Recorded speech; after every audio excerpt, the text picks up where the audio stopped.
Magandang umaga po sa inyong lahat, minamahal. Sa lahat po ng mga kapatiran na matatapat, mainit, na naglilingkod sa Panginoon dahil po sa biyaya ng Diyos. Tayo po ay patuloy na nakatayo. Tayo po ay patuloy na nagtitiis dahil binigyan tayo ng pagtitiis ng Diyos. Dahil ang Diyos pa rin po maminamahal ang siyang gumagawa ng lahat ng bagay. Amen. God is in control. Ang Diyos pati ng mga minamahal, siya pa ang may kontrolado ng lahat ng bagay, kapatid. Alam po ninyo mga minamahal, noong last Sunday, na ating po napag-aralan, ito po ay patungkol po sa justification. At mga minamahal, akin po itong dudugtungan ng konti. Mga minamahal, sa bago po yan, magandang umaga po sa inyo lahat. Sa lahat po ng mga viewers po natin, at higit sa lahat, ang pagbati at ang pagluluwalhati, ang mataas na pagpupuri ay natatangi sa ating Panginoong Yesu Cristo namin po. Amen. Ano po napag-aralan po natin noong last Sunday, kapatid? Ang sabi nga po ng, magre-recap po tayo, sabi nga po ng John chapter 15, verse 1 up to 6, mga minamahal na kinakailangan na tayo po ay manatili sa paglilingkod sa Panginoon. Dahil po tayo po kapatid ay mga sanga at ang ating Panginoon siya po ang puno, kapatid. Kapag ang sanga ay hindi na po nakadugtong sa puno, anong mangyayari? Ito ay malalagta at ito mga minamahal ay susunugin. Praise the Lord. At sabi po minamahal ng Hebrews chapter 6 verse 4, kapatid, na tayo po ay patuloy na maglilingkod po sa ating mahal na Panginoon. Ang ating paglilingkod sa Diyos ay kinakailangan mayroon pong continuation. Ibig sabihin, mayroon pong continuity, kapatid. Hindi po yung kapag nakilala mo ang Diyos ngayon, naglilingkod ka ng 1 buwan, 2 buwan, pagkatapos kapatid ay tatalikod ka na at hindi ka na maglilingkod sa Panginoon. Gusto po ng ating Panginoong Yesus na tayo po ay magpatuloy na maglingkod sa Kanya. Amen po ba? At ang sabi po kapatid, nang napag-aralan din po natin nung last Sunday, maging si Dimas, kapatid, na siyang magagawa ng Panginoon, ginagamit sa pulpito, kasama si Apostol Pablo, nangangaral, pero iniwanan po niya si Pablo sa kanilang pangangaral. Ang ginawa po ni Dimas, kapatid, dahil malakas ang sanglibutan, inibig daw po ni Dimas ang sanglibutan. Kaya, umalis po siya sa gawain ng Panginoon, sa ministeryo, bilang isang manggagawa, at siya po'y nagpasasa sa sanglibutan nito.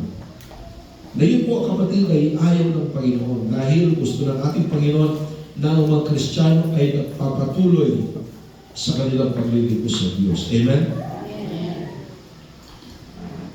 At ngayon po mula, meron po tayong isang versikulo na ito po ay ating pong dudugtungan, kapatid, na ating napag-aralan.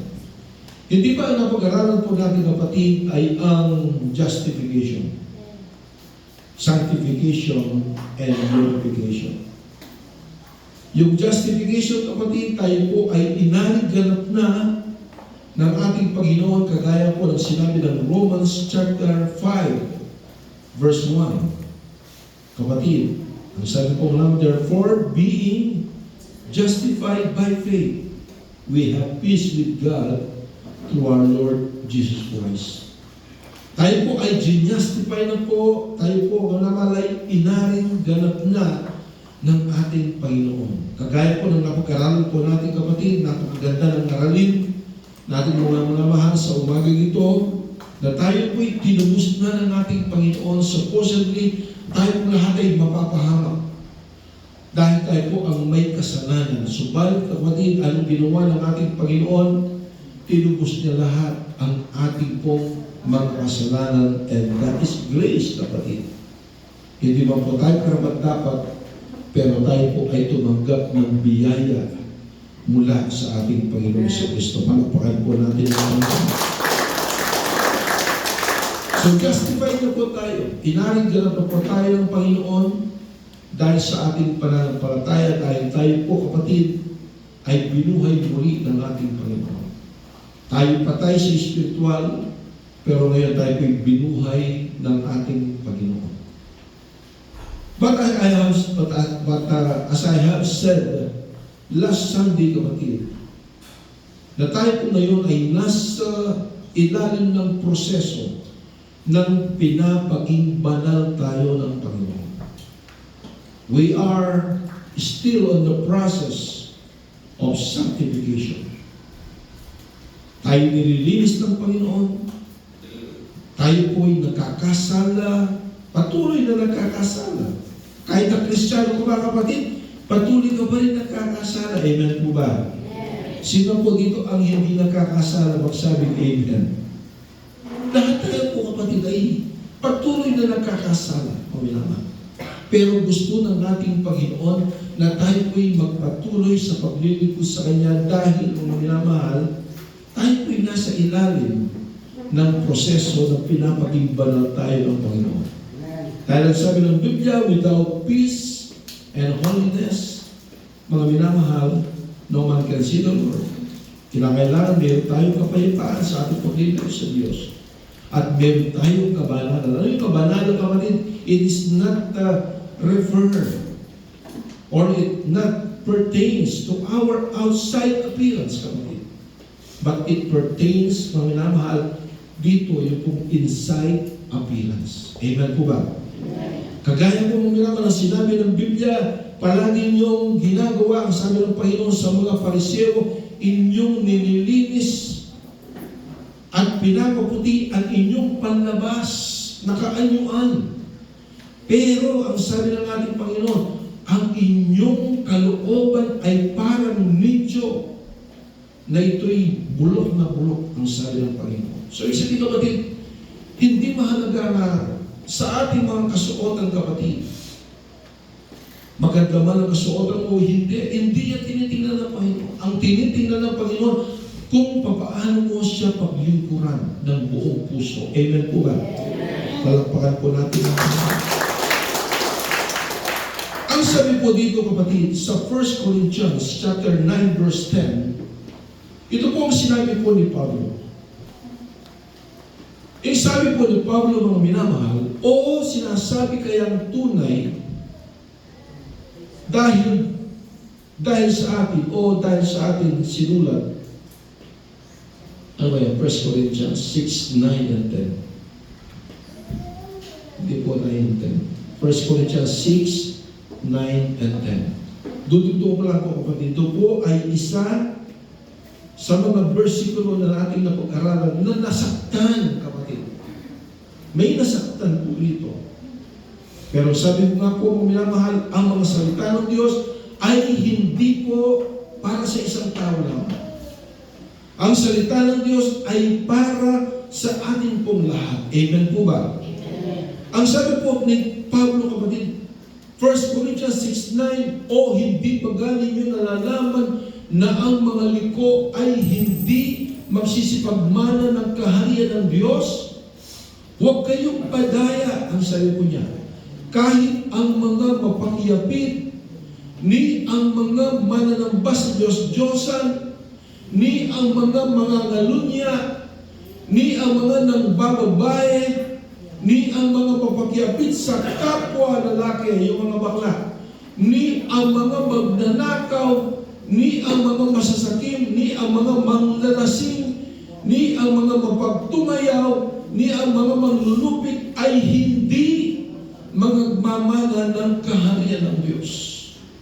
Mga minamahal, kung yung mga enumerated na ito, mga minamahal, ang siyang magiging dahilan ng basihan ng Panginoon ng pagliligtas po niya sa atin, ay wala pong lamang maliligtas. Amen po ba? Wala, kapatid.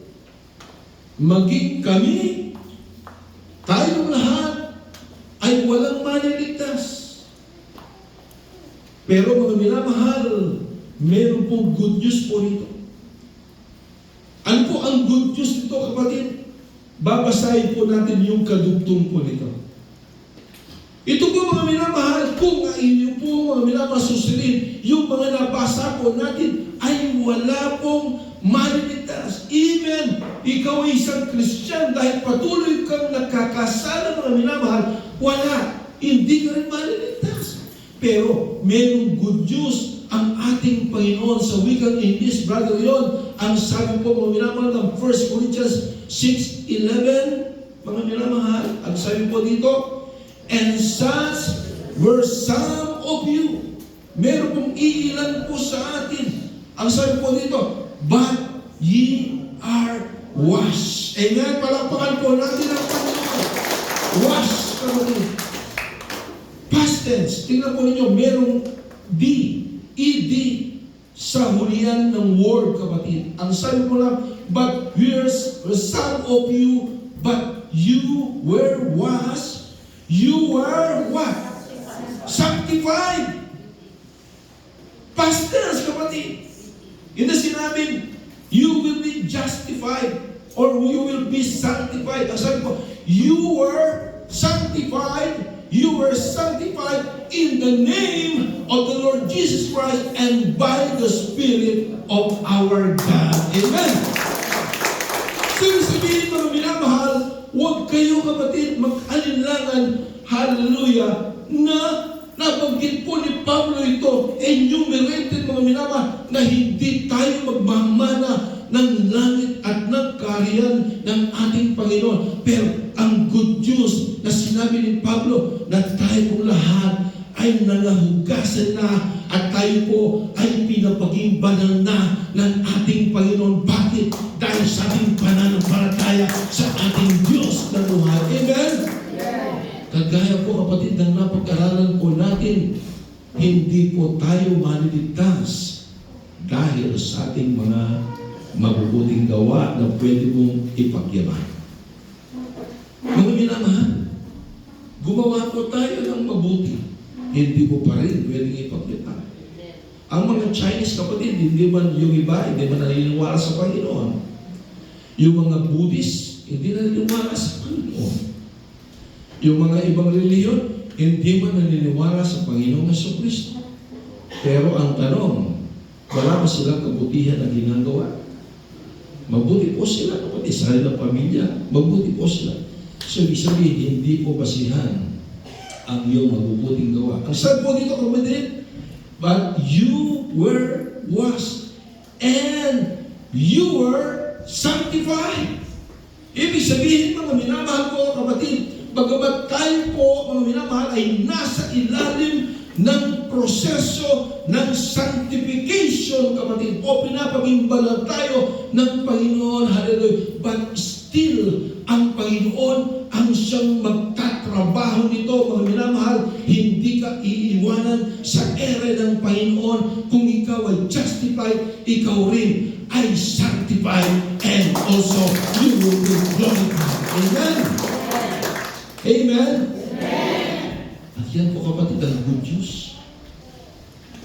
Ang good news po, mga minamahal, sobrang po tayong masasanctify. Magiging banal tayo dahil sa dugo ng ating Panginoon sa ating pananampalataya sa Kanya. Amen. Praise the Lord. Everybody say, praise the Lord. Praise the Lord. Dahil tayo po ay itinalaga, kapatid.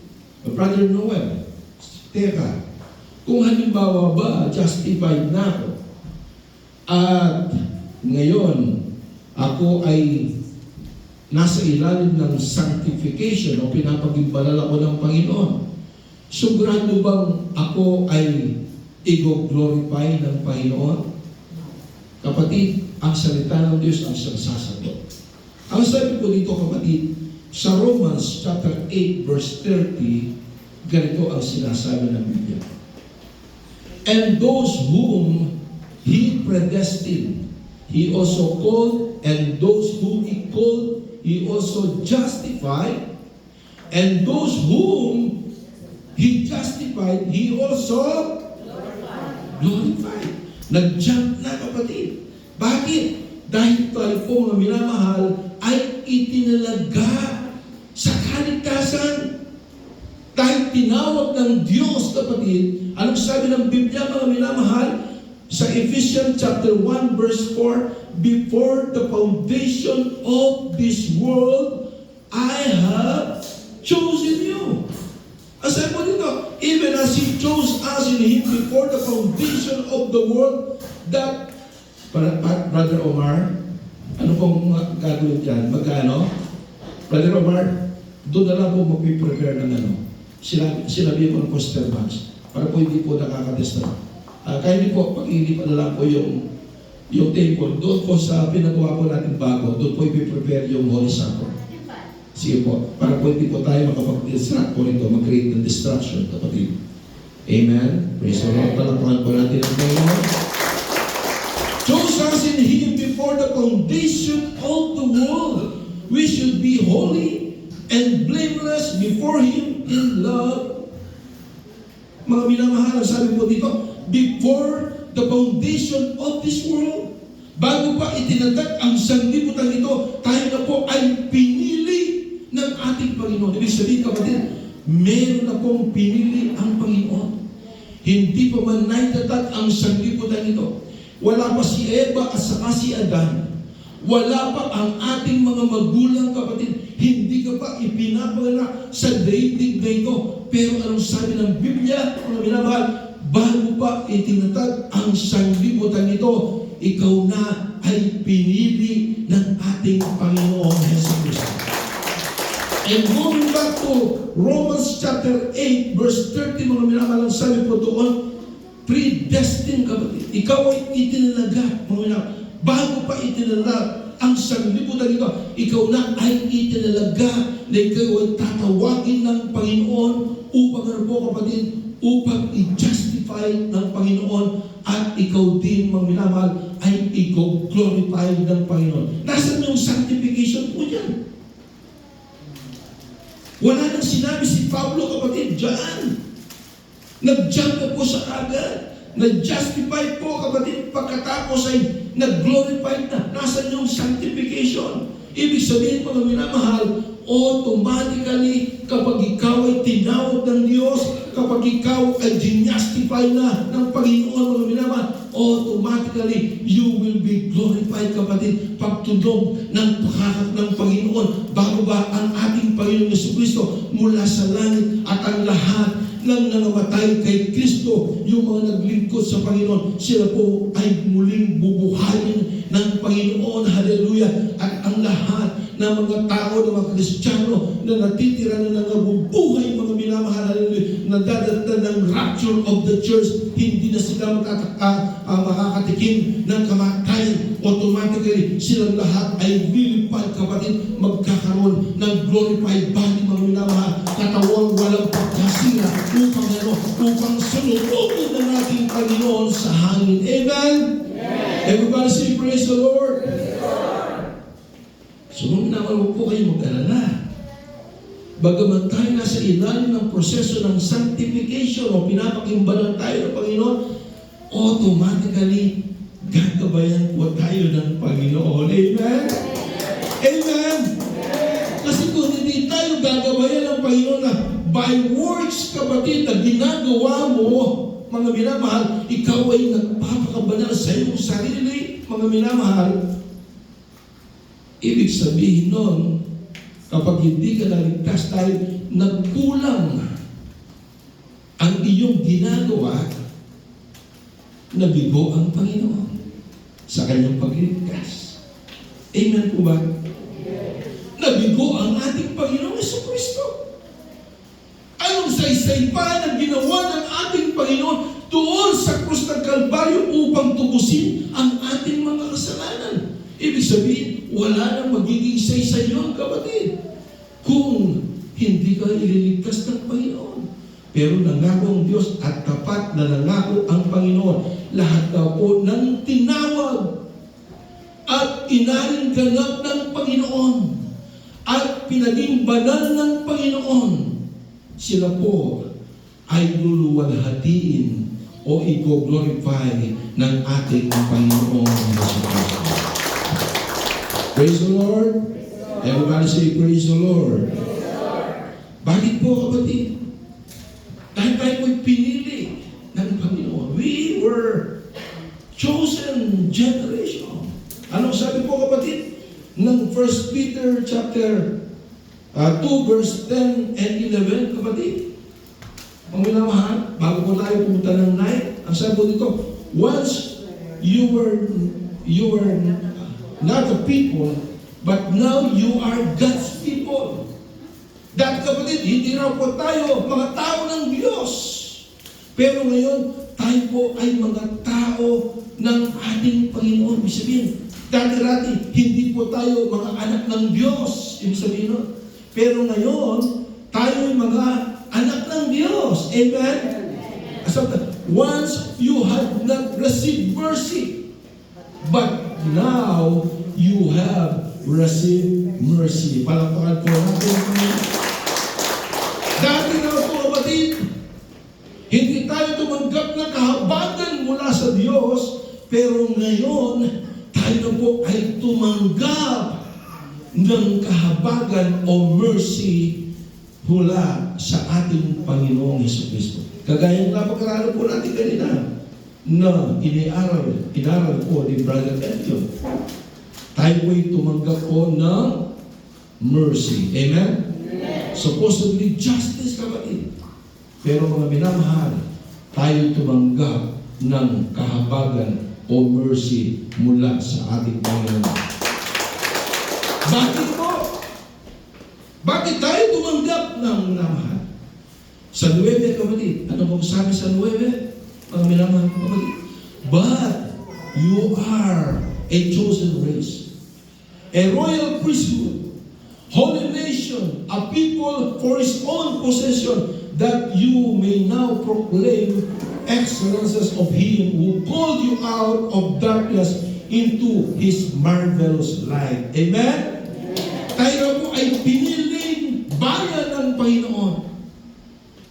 Chosen generation. Isang dugong bughaw, kapatid. Isang makaharing saserdote. Bansang banal.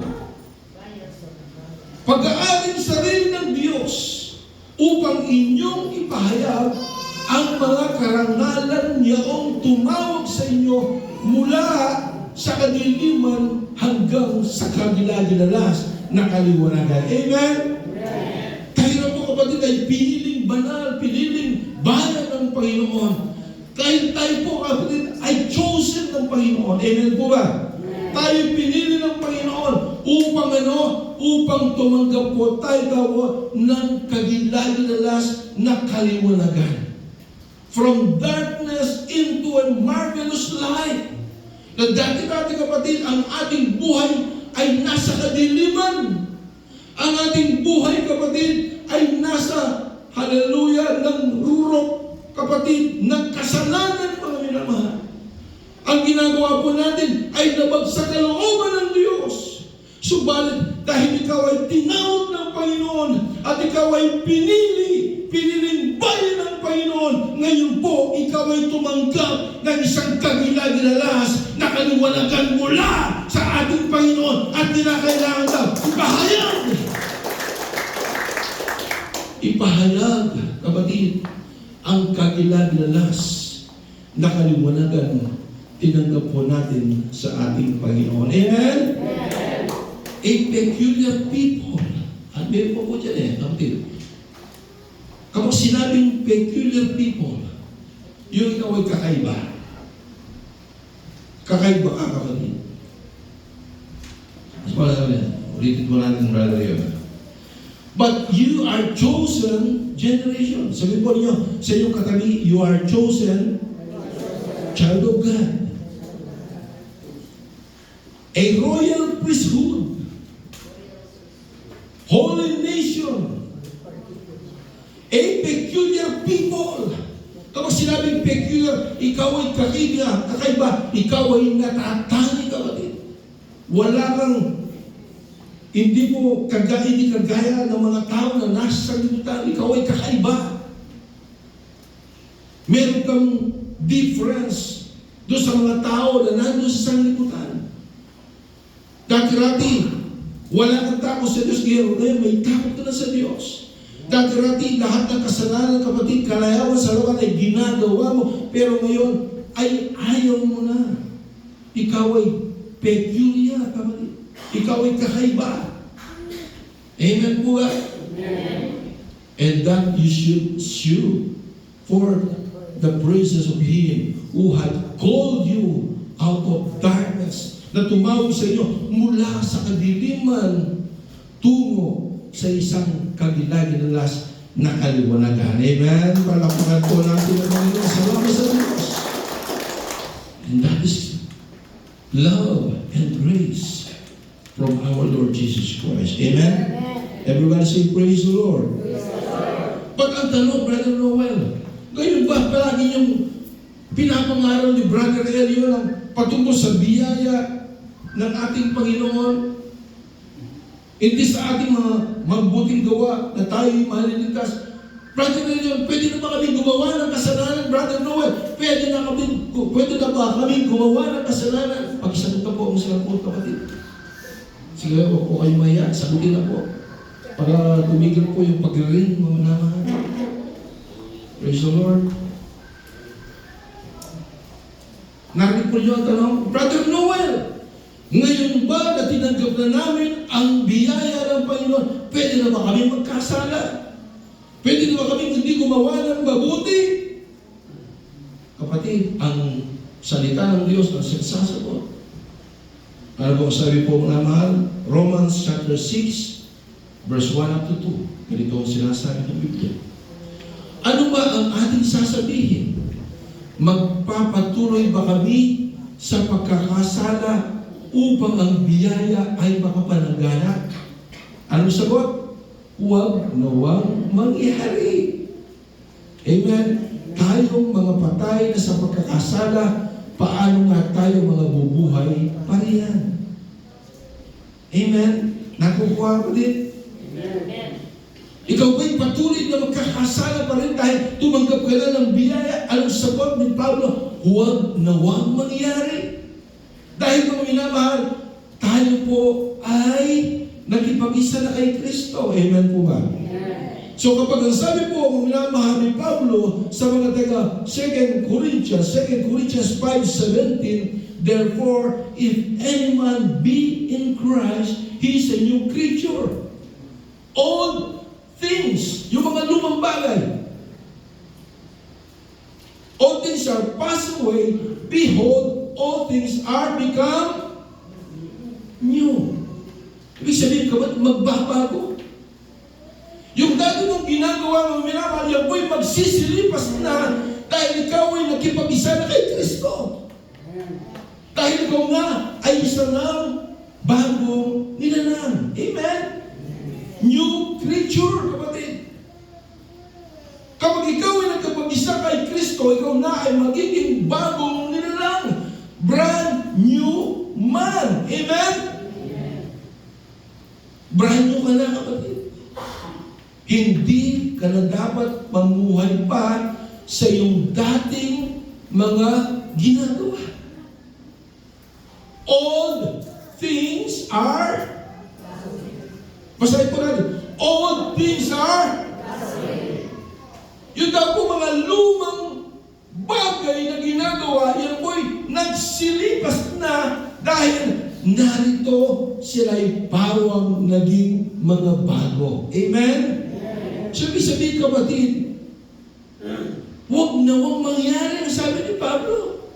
Ngayon ba na tinanggap na ninyo ang biyaya, kayo pa rin ay patuloy na magkakasala? Ang sabi ni Pablo, huwag nawang mangyari. So, ibig sabihin mo, minamahal, hallelujah, kinakailangan kapatid makita sa mga Kristiyano na tayo po'y tunay na binago ng Diyos. Amen po ba? Paano mo minamahal, may hikaya yung mga kasambahan mo, yung mga kasama mo sa bahay, kagaya ng mga loved ones mo, kung wala namang nakikita ang pagbabago sa buhay mo. Pwede mo bang sabihin na, ay dali ka, sumama ka sa akin. Ang Diyos doon na aking inaatinan ay buhay dahil nagbabago ng buhay ng tao. Pero wala ka namang pagbabago sa buhay mo. Kaya mo ba silang i-entice o i-encourage na totoo ang ating sinasabi na buhay ang ating Diyos? Hindi. So, sabi po, kapitang mahal ng ating mahal na Panginoon, tayo po ang magiging ilaw ng sanlibutan ito. Amen po ba? So, kung minamahal, tayo po ang magiging ilaw ng sanlibutan ito. Kaya po, tayo kung minamahal, narito, naging mabuting tao po tayo, kapatid, dahil hindi naman po binago natin ang ating mga sarili. Ang Diyos ang siyang nagbago sa ating lahat. Amen po ba? Amen. Hindi ang sarili mo. Wala kang kakayahan, kapatid, na baguhin mo ang sarili mo. Kaya nga sabi ni Pablo, kapatid, tayong lahat ay magsilatag. 1 Corinthians chapter 15, verse 58. Tayong magsilatag, huwag makilos, kapatid, na palaging sumasagana sa gawa ng Panginoon. Amen? Amen. Praise the Lord! Pag sinabing magsitatag, magsitatag po tayo, kapatid, na tayo tumayo sa ating pananampalataya. And we have to fight a good fight of faith. Amen? Makipagbaka ka ng mabuting pakikipagbaka ng pananampalataya. Amen? Everybody say, praise the Lord. Praise the Lord. Ano ba ang pananampalataya natin? Ang pananampalataya natin, kapatid, ay sa anak ng Diyos, ang ating Panginoong Jesucristo, ang larawan ng ating Panginoong Diyos na hindi nakikita. Mga minamahal, sinasabi po natin na mahal po natin ang ating Panginoong Diyos. Pero kapatid, ayaw mong mahalin yung nakita mo ang imahe ng ating Panginoong Jesucristo, hindi mo kaya siyang mahalin. Paano mo ngayon sasabihin na mahal mo ang Diyos?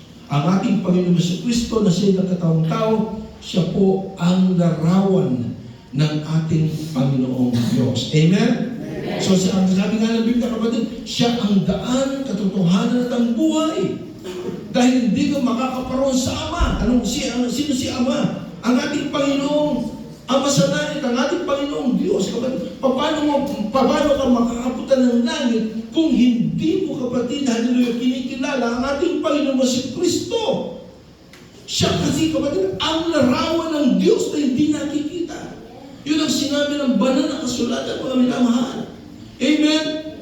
Kung dito, kapatid, dinidinay po natin ang ating Panginoong Jesucristo. Kung dito ayaw mong paglingkuran ang ating Panginoong Jesucristo, someday, kapatid, sa white throne of judgment, yung ayaw mong paglingkuran, yung ayaw mong kilalanin siya ngayon, ang iyong makikita na nakaupo sa trono, kapatid, upang lahat ay husgahan ng ating Panginoong Jesucristo. Habang may panahon pa, maglingkod tayo ng husto sa ating Panginoon. Amen? Everybody say, praise the Lord. Past, present, future. Justified, sanctified, and glorified. Mga minamahal kapatid, yan po ang minamahal.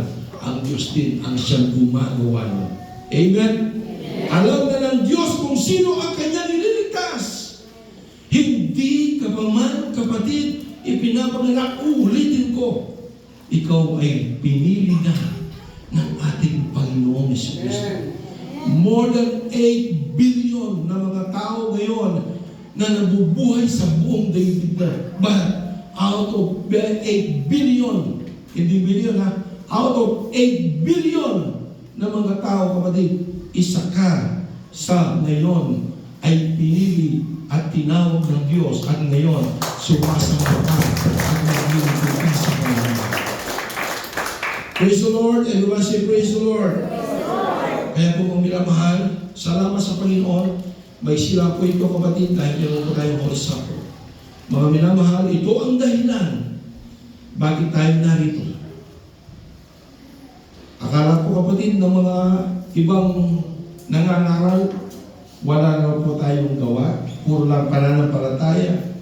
Mga minamahal, kapag ikaw ay nanampalataya sa Diyos, mga minamahal, magkakaroon ng bunga ang Santong Espiritu na nasa puso mo.